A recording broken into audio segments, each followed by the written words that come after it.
पश्चिम बंगाल के खड़गपुर में अमित शाह के रोड शो के बाद एक बार फिर सियासी माहौल की तपिश बढ़ गई है। इस रोड शो के दौरान अमित शाह ने न्यूज 18 इंडिया से एक बार फिर बंगाल में 200 प्लस का दावा किया।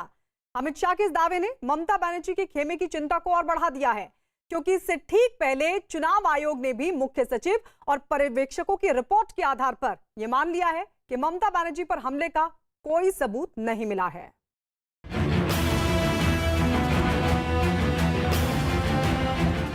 के पार जाएंगे। मैं खड़गपुर की जनता का हृदय से बहुत बहुत धन्यवाद करता हूं। मजबूत भारतीय जनता पार्टी की सरकार बनेगी। बंगाल में अमित शाह की हुंकार।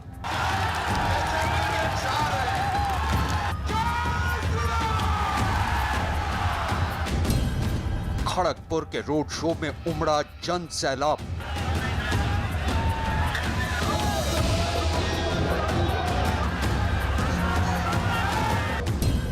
भारी भीड़ ने फिर उड़ाई टीएमसी की नींद।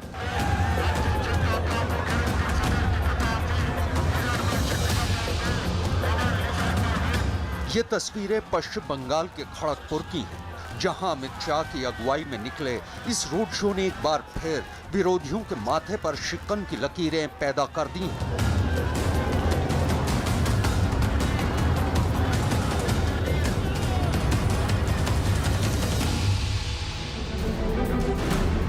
सड़कों पर उमड़ा ये बेहिसाब जन सैलाब और जय श्री राम के नारों के बीच अमित शाह का ये काफिला जहां से गुजरा वहां का माहौल भगवा हो गया।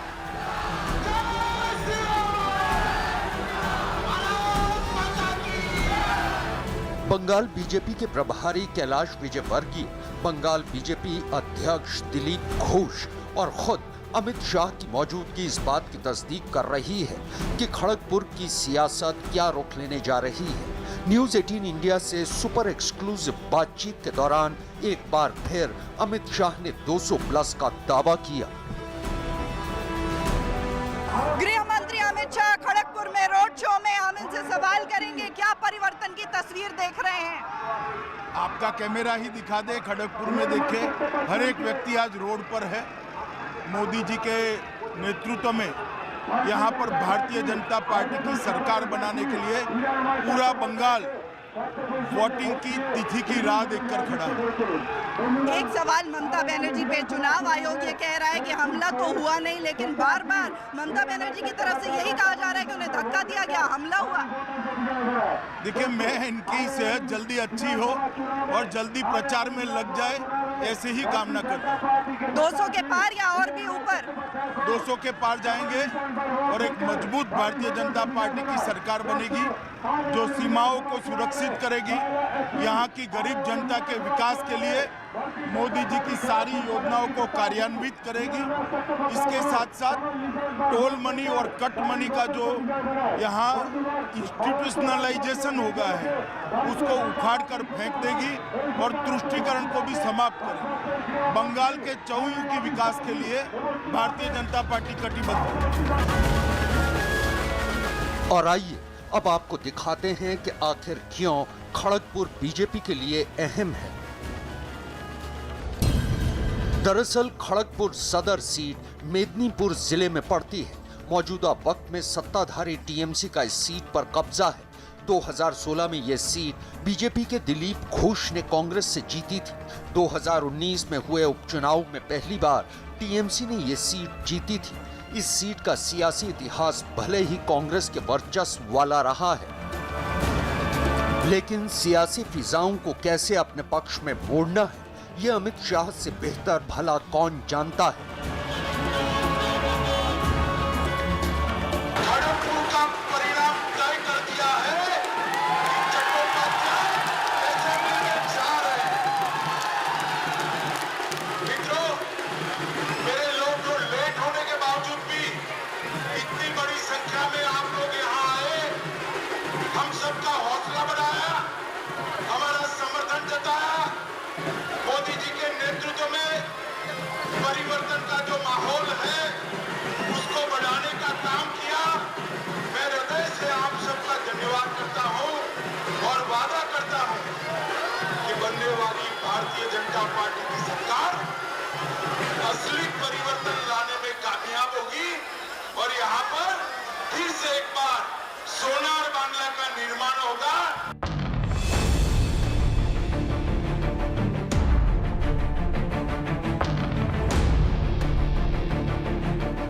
खड़गपुर सीट पर जीत हासिल कर न सिर्फ बीजेपी यहां खुद को 2016 के विधानसभा चुनाव की तरह मजबूत करना चाहती है, बल्कि आसपास के जिलों में भी खड़गपुर की सियासी लहर को पहुंचाना चाहती है। यही वजह है कि पार्टी विधानसभा चुनावों को लेकर कैंडिडेट का चुनाव भी फूंक कर रही है। इसी कड़ी में बीजेपी ने 63 उम्मीदवारों की दूसरी लिस्ट का ऐलान किया है। लिस्ट की खास बात यही है कि इस बार केंद्रीय मंत्री बाबुल सुप्रियो समेत बीजेपी के 4 सांसदों को विधानसभा की सीटों के लिए टिकट दिया गया है। कुछ बड़े चेहरे आपको दिखाते हैं जिन्हें ममता बनर्जी के खिलाफ चुनावी समर में उतारने का ऐलान किया गया है। इस लिस्ट में पहला नाम आता है आसनसोल के सांसद बाबुल सुप्रियो का, जिन्हें टॉलीगंज से टिकट दिया गया है। दूसरा नाम है सांसद लॉकेट चटर्जी का, जिन्हें चुरचुरा सीट से चुनाव मैदान में उतारा गया है। तीसरा नाम है बेहला पूर्व से पायल सरकार का।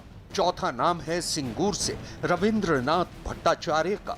पांचवा नाम है तारकेश्वर से चुनाव लड़ने जा रहे स्वप्नल दास गुप्ता का।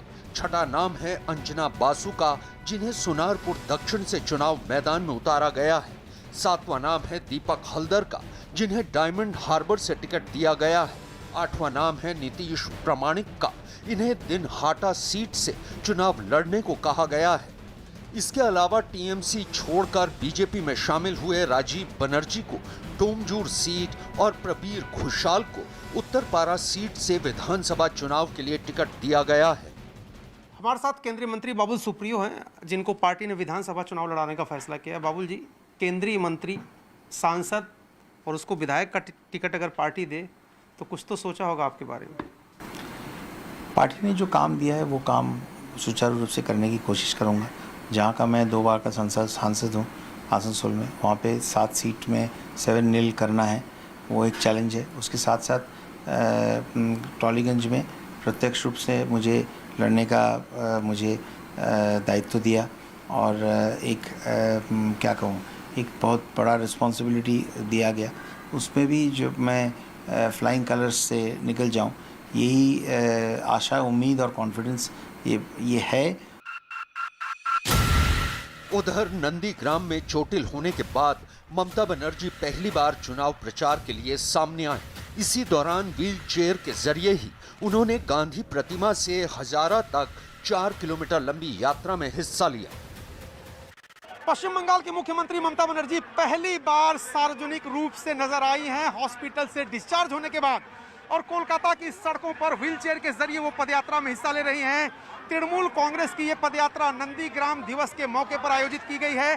कहा यह जा रहा था कि अभिषेक बनर्जी इस पदयात्रा को लीड करेंगे, लेकिन ममता बनर्जी खुद पहुंच गई। व्हीलचेयर के जरिए ही 4 किलोमीटर लंबी इस पदयात्रा में वो हिस्सा ले रही हैं और संकेत संदेश साफ हैं अपने राजनीतिक विरोधियों के लिए कि वो उस चोट से, जिसको बड़ा मुद्दा बनाया गया, हारने वाली नहीं है, थकने वाली नहीं है और वो लगातार अपनी लड़ाई सड़कों पर इसी तरह अपने व्यक्तित्व के मुताबिक, अपनी राजनीतिक इतिहास के मुताबिक लड़ती रहेंगी।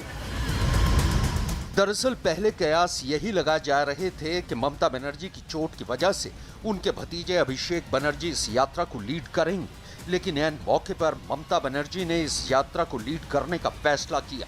इस दौरान ममता बनर्जी ने लोगों को ये जताने की कोशिश की कि उन्हें अपनी चोट से कहीं ज्यादा जनता की तकलीफों की फिक्र है और इसी दर्द को बांटने के लिए वो इस यात्रा पर निकली हैं। हम मजबूती के साथ अपनी लड़ाई जारी रखेंगे। मुझे अब भी काफी दर्द हो रहा है, लेकिन मुझे अपने लोगों का दर्द ज्यादा महसूस हो रहा है। ये अपनी पवित्र जमीन बचाने की लड़ाई है। हमने बहुत मुश्किलों का सामना किया है, लेकिन हम कायरों के सामने कभी झुकेंगे नहीं। আমি হুইলচেয়ারে ভাঙা পায়ে আমি সারা বাংলা ঘুরে বেড়াবো আর খেলা হবে। वहीं दूसरी ओर ममता बनर्जी की चोट पर मचे सियासी घमासान के बीच चुनाव आयोग का बड़ा बयान सामने आया है। सूत्रों के हवाले से जो खबर सामने आई है उसमें चुनाव आयोग ने ये माना है कि ममता बनर्जी पर हमले के कोई सबूत नहीं मिले हैं। माना जा रहा है कि चुनाव आयोग का ये बयान पर्यवेक्षकों और मुख्य सचिव की रिपोर्ट के आधार पर आया है। यही वजह है कि एक बार फिर ममता बनर्जी विरोधियों के निशाने पर आ गई हैं, क्योंकि ममता बनर्जी ने ही ये दावा किया था कि उन पर नंदीग्राम में जानबूझकर हमला किया गया। देखिए, ये अब नाटक बहुत दिन तक नहीं चलेगा और लोग पहचान गए हैं कि ममता जी ने 10 साल क्या किया है और अभी वो क्या कर रही हैं। इसलिए मैं नहीं समझता कि जनता के प्रति कोई ममता जी के लिए सहानुभूति होगी, क्योंकि जिस सहानुभूति प्राप्त करने के लिए उन्होंने नाटक रचा, कॉन्स्पिरेसी रची, वो बेनकाब हो गई हैं और आने वाला समय बताएगा कि ममता जी कहाँ रहती है। इलेक्शन कमीशन का रिपोर्ट, इलेक्शन ऑब्जर्वर्स का रिपोर्ट देश के जनता को पूरा मालूम है ममता बनर्जी के ऊपर कोई अटैक नहीं हुआ है, क्योंकि कोई सीडी, कोई प्रूफ कुछ भी नहीं था। ममता बनर्जी की हाई लेवल सिक्योरिटी रहते हैं और उनका पार्टी कार्यकर्ता साथ रहते हैं। उसके बाद भी कैसा मार लगा, कौन मारे, किसको पता भी नहीं। हालांकि लापरवाही बरतने के आरोप में चुनाव आयोग की गाज कई अधिकारियों पर जरूर गिरी है। जिन अधिकारियों पर चुनाव आयोग ने सख्ती दिखाई है उनमें सुरक्षा निदेशक विवेक सहाय को पद से हटा दिया गया है। पूर्वी मिदनापुर के डीएम और एसपी को भी हटा दिया गया है। इन सभी पर लापरवाही बरतने के आरोप लगे हैं। इन सभी को 31 मार्च तक चुनाव आयोग को अपनी रिपोर्ट सौंपनी है। चुनाव आयोग ने नंदीग्राम में ममता बनर्जी के साथ हुई घटना को लेकर 2 नए पर्यवेक्षकों की नियुक्ति भी कर दी है। पंजाब इंटेलिजेंस के पूर्व डीजीपी अनिल कुमार शर्मा को विधानसभा चुनावों के लिए विशेष पुलिस पर्यवेक्षक नियुक्त किया गया है। उधर बीजेपी ने एक बार फिर ममता बनर्जी को लगी चोट के मामले को हवा दी है। बीजेपी ने मुख्य चुनाव अधिकारी को लिखे एक खत में इस बात की मांग की है कि ममता बनर्जी के इलाज की रिपोर्ट को सार्वजनिक किया जाए। ये जरूरी है कि सच लोगों के सामने आए ताकि ऐसी घटनाएं दोबारा ना हो और मतदान के विकल्पों में हेर-फेर से बचा जा सके। जाहिर है बंगाल का ये सियासी रण अब आर-पार की उस जंग में तब्दील हो चुका है जहां लोगों का वोट हासिल करने के लिए किसी भी हथकंडे पर जोर आजमाया जाएगा।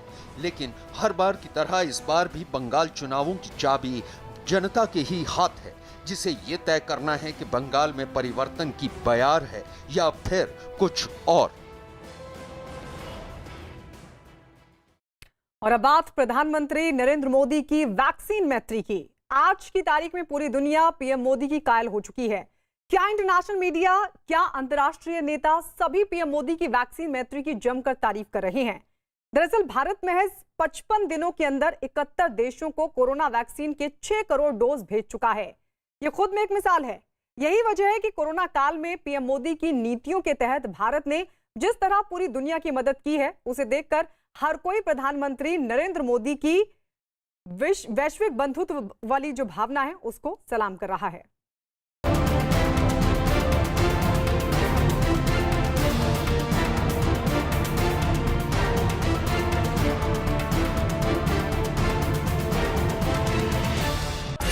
भारत बना विश्व बंधु।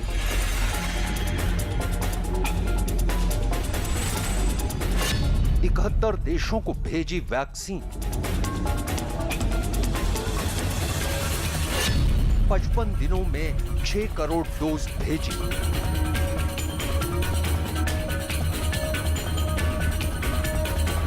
पीएम मोदी की वैक्सीन मैत्री।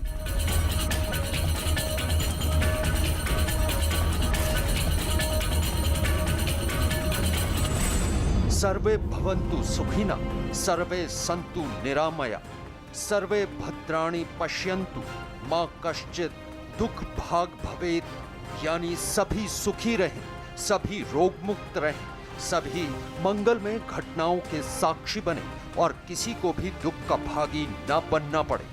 बस इसी मंगल कामना के साथ पीएम मोदी ने विश्व बंधुत्व की एक ऐसी मिसाल कायम की कि आज पूरी दुनिया भारत और भारत के प्रधानमंत्री नरेंद्र मोदी की मुरीद हो गई है। जहां अमेरिका और यूरोप के कई देश वैक्सीन बनाकर अपने देश में वैक्सीनेशन का काम कर रहे हैं, वहीं भारत अपने नागरिकों की वैक्सीनेशन के साथ साथ दुनिया के कई देशों की भी मदद कर रहा है। और पीएम मोदी बड़े ही सहज और सरल तरीके से इसका पूरा श्रेय मानवता की सेवा भाव को देते हैं। भारत में आज जो विमान वैक्सीन की लाखों डोज लेकर दुनिया भर में जा रहे हैं, वो खाली नहीं आ रहे हैं। वो अपने साथ भारत के प्रति बढ़ा हुआ भरोसा, भारत के प्रति आत्मीयता और उन देशों का लोगों का स्नेह और बुजुर्ग जो बीमार हैं उनके आशीर्वाद, एक भावात्मक लगाव लेकर के ये हमारे जहाज भर भर के आ रहे हैं। और ये संकट काल में जो भरोसा बनता है वो केवल प्रभावी पैदा नहीं करता, ये भरोसा चिरंजीव होता है, अमर होता है, प्रेरक होता है। भारत आज जिस तरह मानवता की सेवा कर रहा है और नम्रता के साथ कर रहा है, हम कोई अहंकार के साथ नहीं कर रहे हैं, हम कर्तव्य भाव से कर रहे हैं। सेवा परमो धर्म, ये हमारे संस्कार है। इससे पूरी दुनिया में भारत अपने आप में एक बहुत बड़ा ब्रांड बन गया है। भारत की साख, भारत की पहचान निरंतर नई ऊंचाई पर पहुंच रही है।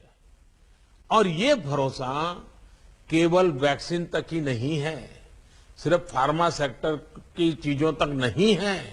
जब एक देश का ब्रांड बन जाता है तो उसकी हर चीज के प्रति विश्व के हर व्यक्ति का सम्मान बढ़ जाता है, लगाव बढ़ जाता है और वो उसकी पहली पसंद बन जाता है। हमारी दवाइयां, हमारे मेडिकल प्रोफेशंस, भारत में बने मेडिकल इक्विपमेंट्स, इन सब के प्रति भी आज भरोसा बढ़ा है। यही वजह है कि भारत की वैक्सीन मैत्री की तारीफ पूरी दुनिया कर रही है। दरअसल भारत ने कोरोना काल में महज 55 दिनों के अंदर 71 देशों को वैक्सीन के 6 करोड़ डोज भेजे हैं। इन 6 करोड़ वैक्सीन डोज में से करीब 81 लाख वैक्सीन डोज भारत ने अपने पड़ोसी देशों को बतौर गिफ्ट भेजे हैं। इतना ही नहीं, भारत ने कोवैक्स मैकेनिज्म के तहत 1 करोड़ 65 लाख डोज संयुक्त राष्ट्र को भेजे हैं। 3 crore 39 lakh dose commercial deal के तौर पर भेजे गए हैं। भारत में बनी स्वदेशी वैक्सीन दुनिया के 37 देशों को मुफ्त भेजी गई है। तो बड़ी मात्रा में चाहिए होगा, इसलिए भारत अकेला देश है जो इतनी बड़ी उत्पादन कर सकता है और ये वैक्सीन पूरे विश्व में मुहैया करा सकता है। इसलिए ये महामारी के चलते जो आज भारत को फार्मेसी ऑफ द वर्ल्ड कहा जा रहा है, उसी वजह से मुझे लगता है कि भारत का जो साख है, प्रभाव है या दोस्ती है पूरे विश्व में, उसको बढ़ाने में हमें सहायता मिलेगी और इस महामारी से विश्व को बचाने में भी भारत बहुत बड़ा योगदान दे रहा है।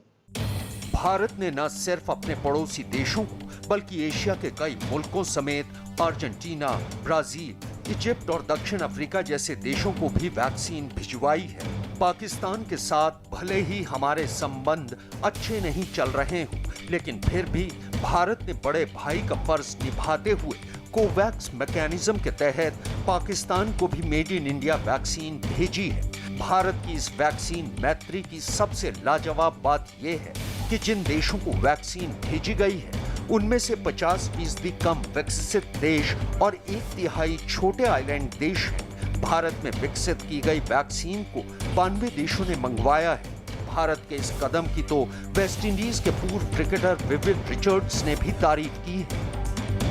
Opportunity for me to thank for exactly the wonderful contribution that India would have made to our country, which is the vaccine We thank you so much on behalf of the Antiguan and Barbudan people. We look forward also that in the future, continued relationship. Thank you very much, Prime Minister Modi, and to thank the High Commissioner to our region. We also thank all the people of India for such a kind gesture. Thank you, thank you. Dominic Republic के प्रधानमंत्री Roosevelt स्कैरेट ने PM Modi को एक चिट्ठी लिख उनके देश को वैक्सीन के 70,000 डोज भेजने की गुजारिश की है। अपनी चिट्ठी में उन्होंने लिखा कि मैं बड़े विनम्र और आदर भाव से आपको हमारी आबादी को सुरक्षित करने के लिए वैक्सीन के 70,000 डोज मुफ्त भेजने की गुजारिश कर रहा हूँ। भारत की वैक्सीन डिप्लोमेसी ने पूरी दुनिया को पीएम मोदी का मुरीद बना दिया है। इसकी सबसे बड़ी मिसाल है कनाडा के प्रधानमंत्री जस्टिन ट्रूडो। दरअसल कुछ हफ्ते पहले देश में चल रहे किसान आंदोलन को लेकर जस्टिन ट्रूडो ने भारत के खिलाफ टिप्पणी कर दी थी।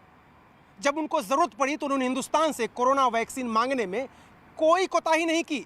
जवाब में भारत के प्रधानमंत्री नरेंद्र मोदी ने कहा कि हिंदुस्तान अपने वायदे के मुताबिक दुनिया के हर मुल्क को मानवीय आधार पर कोरोना वैक्सीन देने के लिए प्रतिबद्ध है। 4 मार्च को कोरोना वैक्सीन की 5 लाख डोज कनाडा को भेज दी गई। उसके बाद कनाडा के प्रधानमंत्री जस्टिन ट्रूडो भी हिंदुस्तान के प्रधानमंत्री नरेंद्र मोदी के मुरीद बन गए। भारत की वैक्सीन मैत्री को चीन को चुनौती के तौर पर भी देखा जा रहा है। दरअसल दुनिया भर में कोरोना महामारी को फैलाने के मुद्दे पर चीन पहले ही बड़े और ताकतवर मुल्कों के निशाने पर है। इतना ही नहीं, चीन ने भारत के कई पड़ोसी देशों को वैक्सीन मुहैया कराने की बात कही थी, लेकिन चीन की वैक्सीन का अभी भी कई देश इंतजार कर रहे हैं। वहीं भारत चीन से पहले कई देशों को वैक्सीन भेज भी चुका है। यानी अब दुनिया चीन की बनाई वैक्सीन की मोहताज नहीं है। भारत की वैक्सीन भारत की जो प्रभाव है उसको आगे बढ़ाने में बहुत फायदा पहुंचाएंगे भारत को, क्योंकि भारत का जो एक तरह से छवि है पूरे विश्व में वो ज़्यादा एक्सेप्टेबल है पूरे दूसरे देशों को। और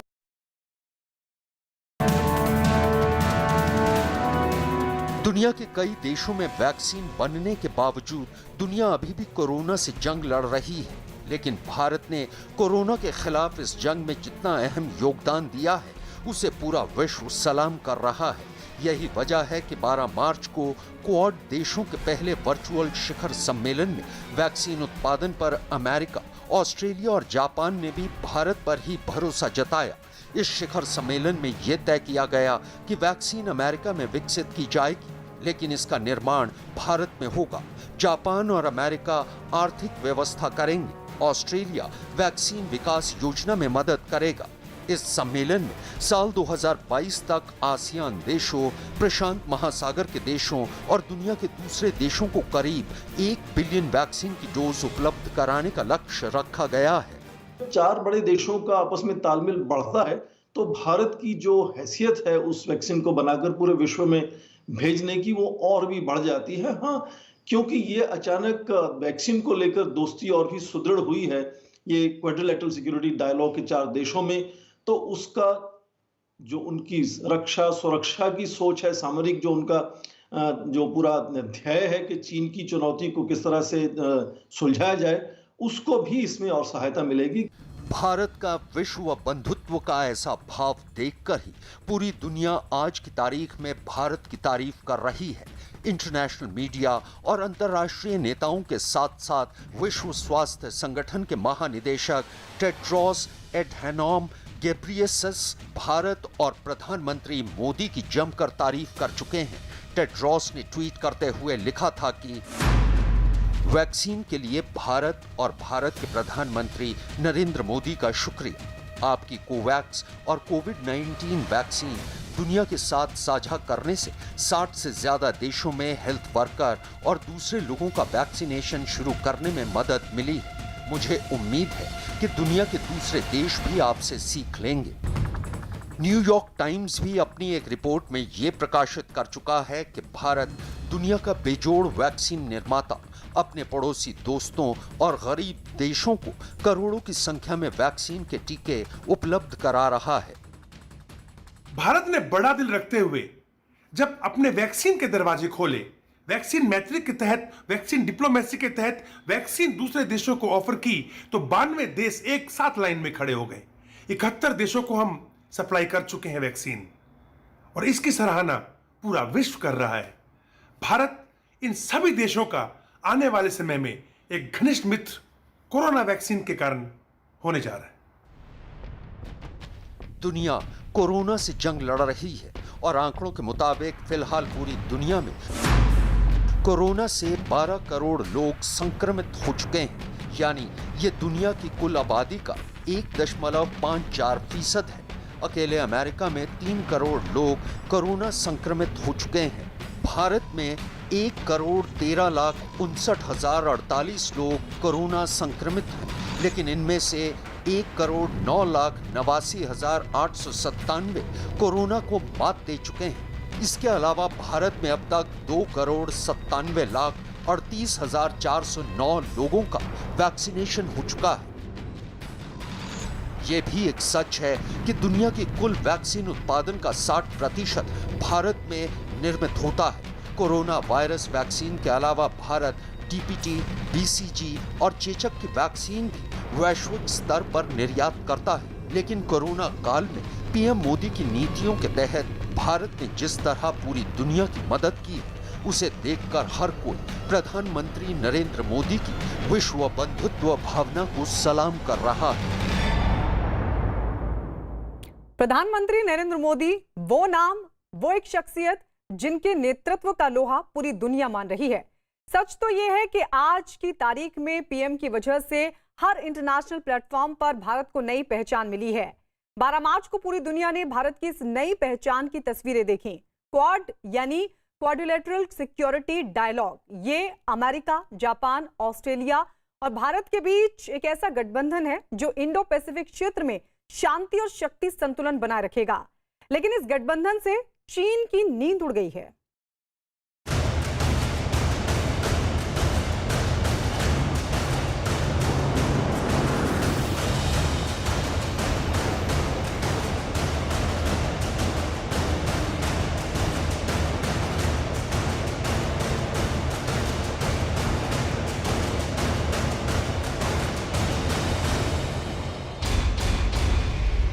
प्रधानमंत्री नरेंद्र मोदी वो एक नाम, वो एक शख्स, वो एक शख्सियत जिसने भारत को पूरी दुनिया में एक नई पहचान दिलाई, और भारत की इस नई पहचान की लाइव तस्वीरें पूरी दुनिया ने 12 मार्च को देखी। 12 मार्च को क्वाड देशों का पहला शिखर सम्मेलन हुआ, और क्वाड के पहले ऑनलाइन शिखर सम्मेलन में चारों देशों के नेताओं यानी भारत से प्रधानमंत्री नरेंद्र मोदी, ऑस्ट्रेलिया के प्रधानमंत्री स्कॉट मॉरिसन, जापान के प्रधानमंत्री योशिहिदे सुगा और अमेरिका के राष्ट्रपति जो बाइडेन ने हिस्सा लिया। क्वाड शिखर सम्मेलन में वैक्सीन डिप्लोमेसी के मोर्चे से लेकर जलवायु परिवर्तन और हिंद प्रशांत महासागर में चीन की समंदरी साजिशों के खिलाफ अहम रणनीतियों पर चर्चा हुई। इसमें प्रधानमंत्री नरेंद्र मोदी ने क्वाड ग्रुप के सदस्य देशों के राष्ट्राध्यक्षों को संबोधित किया।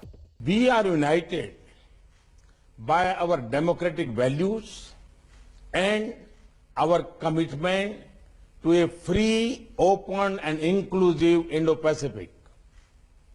Our agenda today, covering areas like vaccines, climate change and emerging technologies, make the Quad a force for global good. सच तो ये है कि आज के दौर में क्वाड ग्रुप ऐसा महागठबंधन बनकर विश्व के नक्शे पर उभरा है जो दुनिया की हर चुनौती से निपटने में सक्षम है, और इस महागठबंधन के तहत मौजूदा चुनौतियों से लेकर बनने वाली रणनीति में भारत की हिस्सेदारी हर लिहाज से बहुत बड़ी कूटनीतिक जीत है। और इस जीत का श्रेय किसी और को नहीं बल्कि एक नाम को जाता है, और वो नाम है प्रधानमंत्री नरेंद्र मोदी। क्वाड का जो पूरा एरिया, जो क्षेत्र है और जो उसके अंदर जो लीडरशिप है, उसमें भारत की लीडरशिप बहुत इम्पोर्टेंट और खासतौर से प्रधानमंत्री नरेंद्र मोदी का इसमें एक बड़ा रोल है, क्योंकि इस क्षेत्र का सबसे बड़ा इंडिया और उसके आसपास का जो पूरा इंडियन ओशन और ये पूरा क्षेत्र है पैसिफिक तक, इंडिया सबसे बड़ा देश है। क्वाड यानी क्वाड्रिलेटरल सिक्योरिटी डायलॉग और क्वाड समूह के देशों में जापान, ऑस्ट्रेलिया, भारत और अमेरिका हैं। दुनिया के इन 4 बड़े देशों ने क्वाड के जरिए हिंद प्रशांत महासागर क्षेत्र में शांति और शक्ति संतुलन बनाए रखने के लिए आपस में बहुपक्षीय समझौते किए हैं। क्वाड ग्रुप का मंच मौजूदा दौर में दुनिया का सबसे बड़ा कूटनीतिक मंच बना है। सबसे पहले आपको क्वाड ग्रुप के सम्मेलन की अहमियत बताते हैं, जो भारत के लिहाज से बहुत मायने रखता है। अमेरिका के राष्ट्रपति की कुर्सी संभालने के बाद जो बाइडेन का ये पहला विदेशी सम्मेलन है जिसमें वो शामिल हुए। अमेरिकी राष्ट्रपति जो बाइडेन का पहला सम्मेलन क्वाड के साथ हुआ। जो बाइडेन ने नाटो के साथ मीटिंग नहीं की है, यूरोपियन यूनियन के साथ भी अभी तक उन्होंने बैठक नहीं की है। क्वाड सम्मेलन में शामिल होकर जो बाइडेन ने भारत के साथ मजबूत दोस्ती का संदेश दिया है। क्वाड ग्रुप में शामिल होकर जो बाइडेन ने चीन के खिलाफ भारत का साथ देने वाला बड़ा कूटनीतिक संदेश दिया है। क्वाड ग्रुप चीन पर 2 तरफा घेराबंदी का जरिया बनेगा। पहला ये कि क्वाड ग्रुप को लेकर चीन कूटनीतिक दबाव में है। दूसरी घेराबंदी चीन और प्रशांत महासागर में चीन की बढ़ती घुसपैठ और सैन्य साजिशों को रोकने के लिए है। अब वसुधैव कुटुंबकम, which regards the world as one family. We will work together closer than ever before for advancing our shared values and promoting a secure, stable and prosperous Indo-Pacific. Quad देशों के पहले वर्चुअल शिखर सम्मेलन में सबसे अहम रणनीति कोरोना वैक्सीन को लेकर बनी। क्वाड देशों ने ग्लोबल वैक्सीन योजना पर जोर दिया। इंडो पैसिफिक रीजन में वैक्सीन की मांग और आपूर्ति को पूरा किया जाएगा। क्वाड ग्रुप मिलकर दुनिया को कोरोना महामारी के दुष्प्रभावों से बचाएगा। क्वाड के सम्मेलन में वैक्सीन को लेकर अहम रणनीति पर चर्चा हुई। इसके तहत वैक्सीन अमेरिका में विकसित की जाएगी। भारत में वैक्सीन का निर्माण होगा। जापान और अमेरिका आर्थिक व्यवस्था करेंगे। ऑस्ट्रेलिया वैक्सीन विकास योजना में मदद करेगा। क्वाड ग्रुप की पहल से भारत की वैक्सीन उत्पादन क्षमता बढ़ेगी।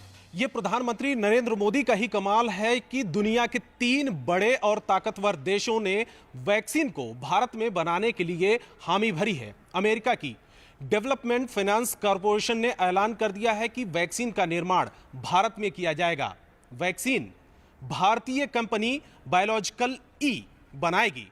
बायोलॉजिकल ई तेलंगाना की कंपनी है जिसे महिलाएं संचालित करती हैं। सच तो यह है कि एक बार फिर दुनिया के तमाम देशों ने भारत के प्रधानमंत्री नरेंद्र मोदी के नेतृत्व पर भरोसा जताया है।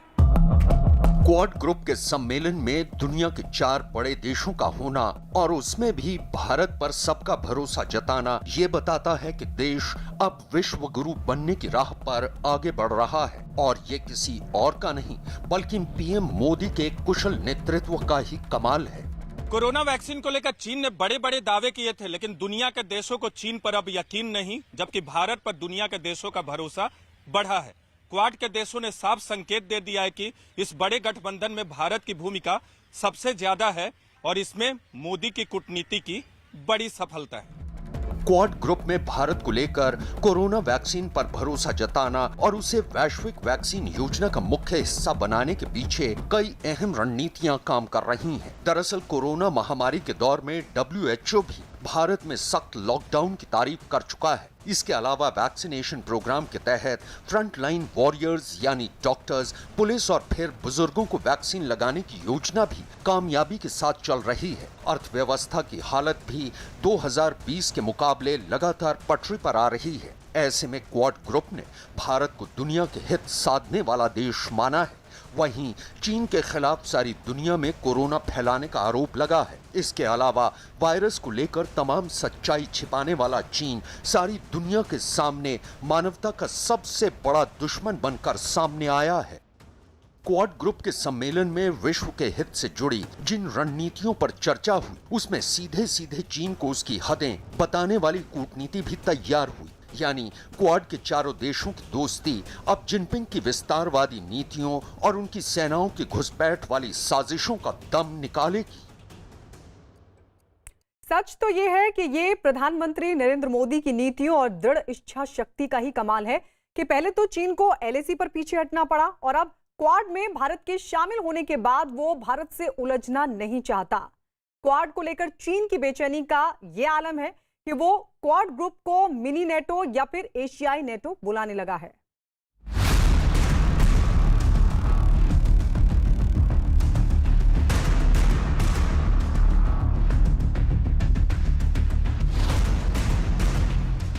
सच तो ये है कि अब क्वाड देशों के ग्रुप की ताकत का एहसास शी जिनपिंग को भी हो गया है,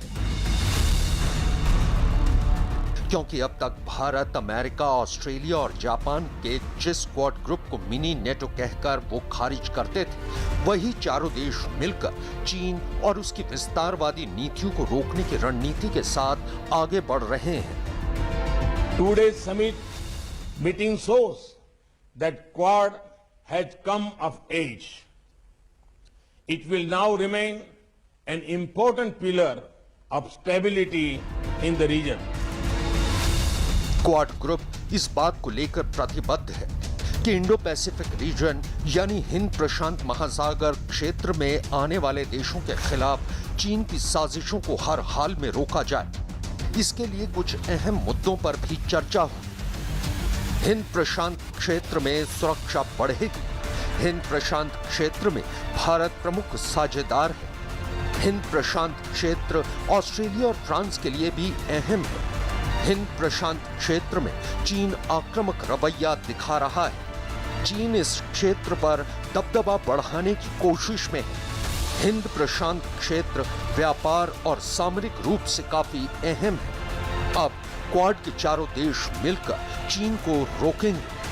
हिंद प्रशांत क्षेत्र में क्वाड समूह सबसे ज्यादा सक्रिय रहने वाला है ताकि यहाँ परियोजनाओं पर चारों देश काम कर सके और समुद्री मार्ग को आर्थिक कॉरिडोर में तब्दील कर सके। चीन ऐसी परियोजनाओं पर लंबे वक्त से काम कर रहा है ताकि अपने विस्तारवादी मकसद को वो पूरा कर सके। क्वाड समूह के देशों का मकसद यही है कि समंदर में चीन पर लगाम कसी जाए। आसमान में भी क्वाड की ताकत की परवाज के आगे चीन कहीं नहीं ठहरता।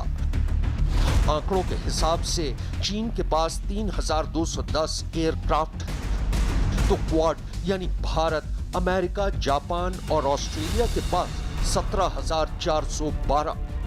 इनमें अमेरिका के सबसे ज्यादा 13,264, फिर भारत के 2,123, जापान के 1,561 और ऑस्ट्रेलिया के 464 एयरक्राफ्ट हैं। इसके अलावा अमेरिका और भारतीय वायुसेना के पास चौथी और पांचवी जनरेशन के वो फाइटर जेट हैं जिनका जवाब चीन की वायुसेना के पास नहीं है। यानी जंग की सूरत में चीन आसमान की ऊंचाइयों में क्वाड समूह का सामना नहीं कर पाएगा। चाइना ने वहाँ पे अपने जो कुछ आइलैंड, आर्टिफिशियल आइलैंड बना के उसके ऊपर मिलिट्री का डिप्लॉयमेंट किया है, सैन्य से फौजों को वहाँ पे लगा दिया है। फिर दूसरी तरफ ये भी है कि वो साउथ चाइना सी पे अपना कब्जा बनाना चाहता है, उसको चाइनीज सी में की तरह ट्रीट कर रहा है। इसको चलते हुए प्रॉब्लम है। इसकी वजह से वहाँ के लगभग 8 देश जो हैं वो इसका विरोध कर रहे हैं।